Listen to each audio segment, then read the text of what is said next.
All right,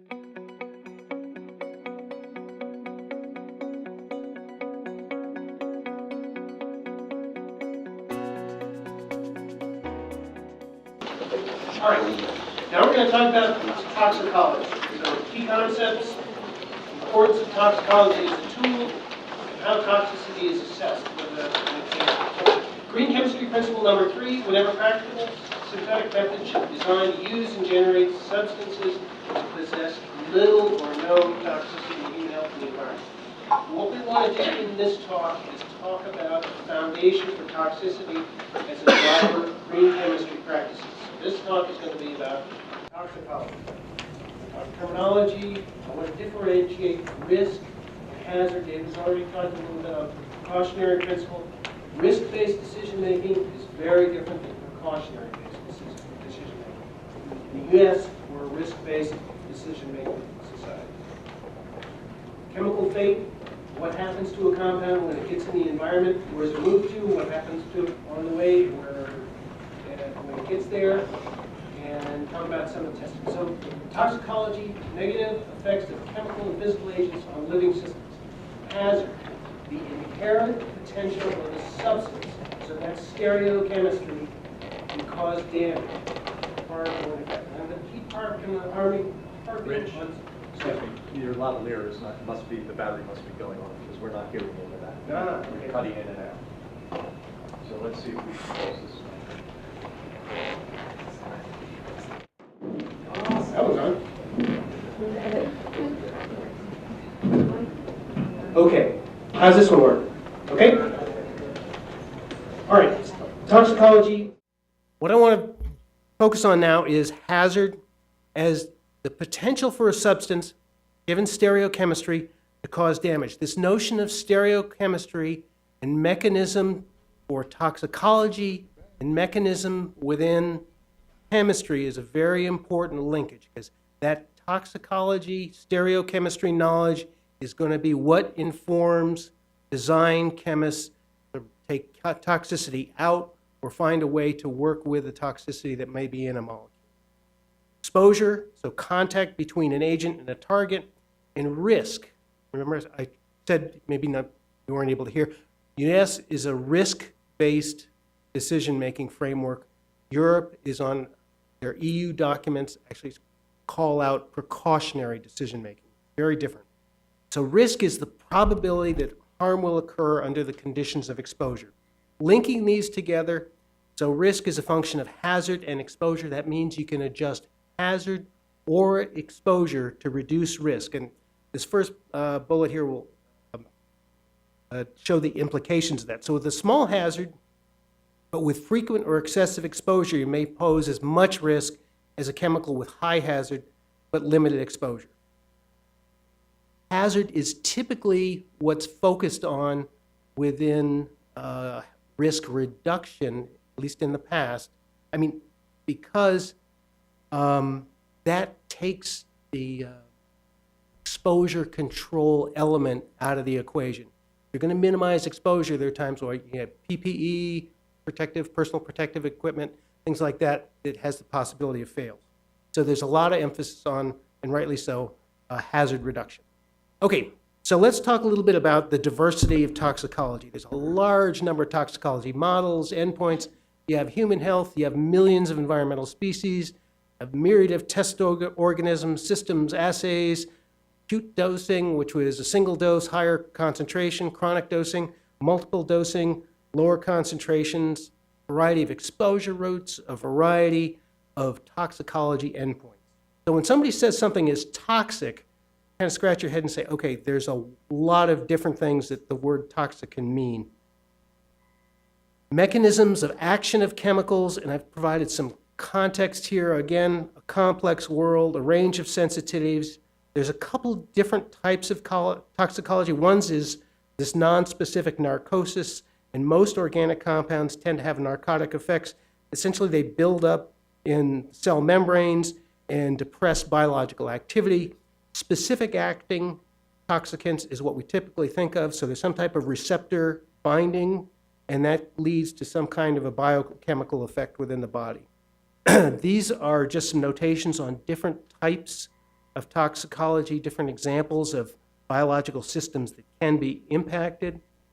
Here's a table that illustrates, for some chemicals, the intended mechanism of action, and then the toxic mode of action that resulted in a problem with that particular compound. One of the key concepts in toxicology, very old, 1493, 1541 is when Paracelsus lived, yet father of modern toxicology, is dose. Dose makes the poison. So all substances are poisons. There's none that's not. The right dose differentiates a poison from a remedy, and I'll show you some examples of that. Here you see, for a number of different compounds, the different dose required to achieve a lethal dose for 50% of the organisms. And you see a range of LD50 values across a number of different compounds. Dose-response relationships are really critical. So you have region 1, a no-effect range, a range 2 of increasing effect with increasing dose, and then a plateau of maximum effect range. There's a lot of discussion around dose-response curves. If you attend the toxicology sections, the conference over the next couple of days, you'll see a lot of discussion about low-dose effects, and I expect there'll be some charged discussion because there's a lot of information unfolding within that dose-response area. Here you can see the differentiation between a beneficial dose and a toxic dose for a number of different substances. So once again, that notion of dose making the poison. And here is from the Society of Toxicology website. You see even water. So a person died from water intoxication. Now what I want to do is identify toxicity and risk. And I'm going to talk a little bit about product testing. So this is something I did a lot of earlier in my career. And it's something that happens around the world in a number of regulatory frameworks. TSCA gets a lot of play in this country as a law that for industrial chemicals does not require toxicity testing, but more it is the obligation of EPA, for example, to have a chemical company do the testing. So there are these things called TSCA test rules that get generated. But there is a lot of testing done. It can occur at various points in a product life cycle. It has a lot of good reasons for being conducted, human health, environment, safe workplace. And these are some of the regulatory frameworks that are out there in the US, EU. You see I've divided biopharmaceuticals from crop protection, from industrial chemicals. These tend to be regulated by different agencies. Generally around the world, this is the case. There's certainly exceptions, but pharmaceuticals, heavily regulated. Crop protection chemicals, heavily regulated. Industrial, big difference between what happens in the US and what happens in the EU under REACH. Now what I want to do is show you an example of the EHS evaluation for pharmaceuticals. These are probably the most well-known toxicologically molecules in the world, and I'll show you a little bit about why that is. So I'm just going to walk through these slides to give you a sense of what happens in the preclinical phase of pharmaceutical development. So preclinical is testing outside of humans before a compound is tested in humans. Then there are 3 phases of development where there is testing in humans. Phase 1 within healthy subjects, and then phase 2 and phase 3 that are conducted within patient population that's intended to use the particular drug. So here, single dose acute studies, see a variety of species that are evaluated, a number of endpoints that are looked at. Subchronic toxicity studies, repeat dose studies, again, variety of species, variety of endpoints. Chronic toxicity studies, 1 year, again, variety of species, variety of endpoints. Genetic tox studies, several genetic tox studies are done, both mutagenic as well as other types for chromosome aberrations, cytogenetics, etc. Reproductive tox studies, safety pharmacology studies, specific toxicity studies depending on the particular compound, its mechanisms of action. These studies take years and years to conduct.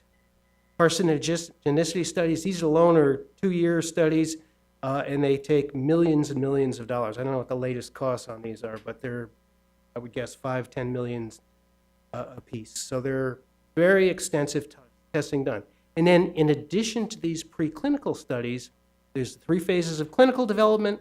There's studies that support worker safety for the development of an occupational exposure limit, occupational exposure bands. There's process safety studies. These are the heat, pressure issues that are looked at and that Dave will talk about in Principle 12. There are environmental risk assessment studies that are required to look at environmental impact as a function of patient use following excretion when a compound may go through, for example, a wastewater treatment plant and be released into surface waters. Also in the animal health drug area, these drugs can be land applied, or they can, depending on how they're used, animals, rinsed off an animal, for example, into agricultural soil or other soils. So there's a lot of environmental testing that goes on here. And then environmental safety studies. So wastewater, for example, from manufacturing process, that's also looked at. And there's some observations and considerations here. And the first one is, I'm not going to spend any time on. This second one is where I really want to go to. So the general impressions, when you look at what the pharmaceutical industry does to evaluate safety, it's complex, it's demanding, it requires a lot of subject matter experts, it's expensive, it's lengthy, it's animal intensive, and the point to remember is it needs to be mechanistic for that knowledge to provide useful data to chemists. So this is not a process that could be undertaken for every chemical produced in industry. It's just there's not enough money, there's just not enough profit margin in the compounds that are produced by industry typically to be able to do these. So we need to find a different way than these types of long-term tiered testing to evaluate chemicals. Okay, environmental risk assessment. I want to talk a little bit about environmental transport and fate. Where a chemical ends up in the environment depends a lot on what its introduction scenario is. So if it's a spill into a water body or whatever, it's a very different framework than if a chemical is discharged through a wastewater treatment plant pipe, for example, or land runoff. So those are very important considerations for how a scientist makes a prediction about where a chemical is going to end up and what type of toxicological impacts it might have when it gets there. So these are the scientific data points that are used in making those evaluations. Environmental transport is controlled by pChem properties, things like solubility, water, lipids, volatility, charge. Most surfaces in the environment are negatively charged, which does something to control whether you're cation, anion. Environmental fate, degradation processes, not just biodegradation, but chemical and photodegradation as well. So environmental risk assessment, and there's a parallel process for human health risk assessment, is a process for estimating and characterizing the likelihood of adverse effects to the non-human environment. It can be done predictively, retrospectively. There is a process that's used, and I apologize because some of the term hazard is used here a little bit more broadly than what I defined it at the beginning of this talk, but there are different major phases. The first phase is to understand your molecule. You need to know something about its pChem properties, something about the release scenario, something about what lives in the environment where that release scenario is, because when you do your effects evaluation and you look at the hazards, that is typically done on species that are relevant to the environment in which this chemical is going to be in. So for example, if you have a release to an aquatic environment, typically the testing you've done is at 3 trophic levels, which means 3 feeding levels. So you look at an algal species, small zooplankton that feeds on the algae, and then a fish that feeds on the zooplankton. So it's a bracketed set of organisms that's tested to try and come up with an estimation about the toxicity potential and the risk potential. Hazard evaluation, talked a little bit about this. Evaluation of the molecule, you need to know something about the properties. Collection of data, there are batteries of not just effects studies that I've already described, but also fate studies, biodegradation studies, for example, to try and determine the fate of a compound, sorption studies. In domestic wastewater typically passes through a wastewater treatment plant. What that is a large bioreactor, essentially a big tank of water that has got a lot of biomass in it, and the wastewater goes into this. There's about 12, 24 hours, depending on particular plant, where the biomass in there has a chance to eat whatever is in there, removes the easily degradable material. Anything that's not readily degraded typically passes out of a wastewater treatment plant, is released into surface water, and then travels down a river to where the next intake pipe is that goes into a drinking water production facility in many cases. So that happens all around the country and the world. I don't know how many, somebody estimated how many times water may pass through somebody's kidneys on the way down the Mississippi River. But that's something that happens. A lot of water reuse out there. Okay, just talked about this. All right, the exposure assessment. So the way this works is you come up with a predicted environmental concentration using this formula. And actually, this works pretty well. We can predict, with a pharmaceutical, you know something about the volume, or any chemical, you know something about the volume that's going to be used, you know something about the amount of surface water that's out there, and you can predict dilution rates, and you can come up with pretty reasonable estimates about the concentration that's going to be out there in the environment. Then the effects assessment is done. I've already described these types of tests. And then the risk characterization.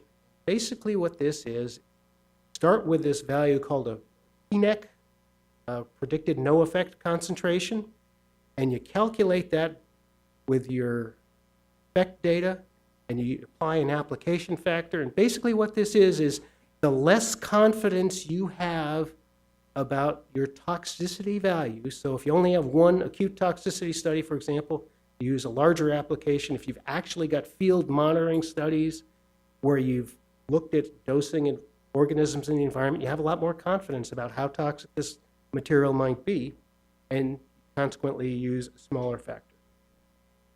And then the risk characterization. And the way this works is you divide your predicted effect concentration with your no effect concentration, predicted environmental concentration with your predicted no effect concentration.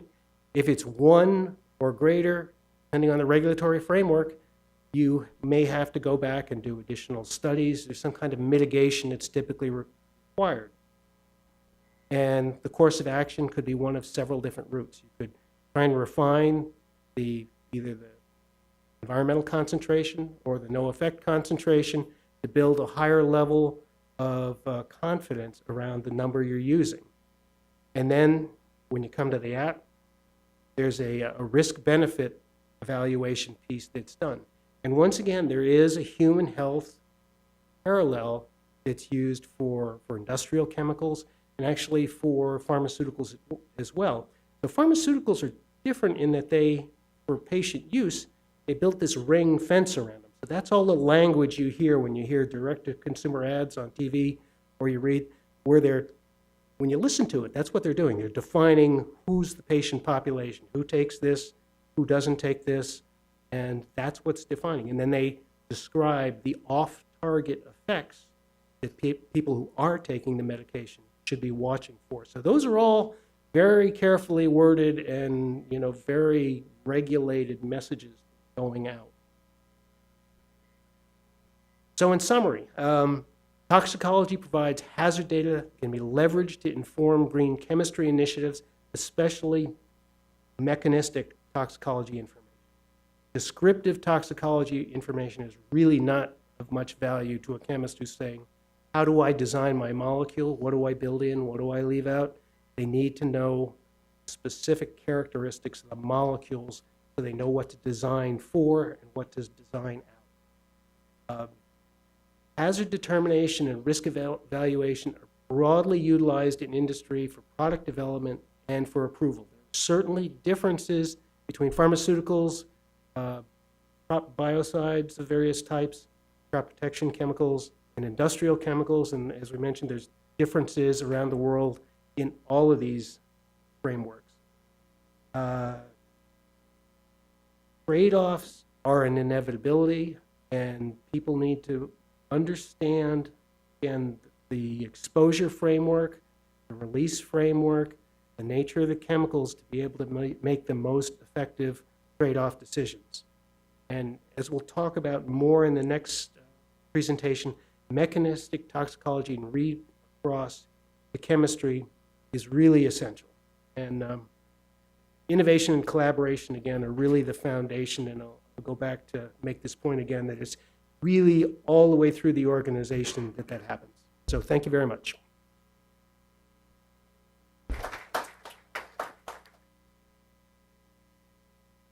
Questions?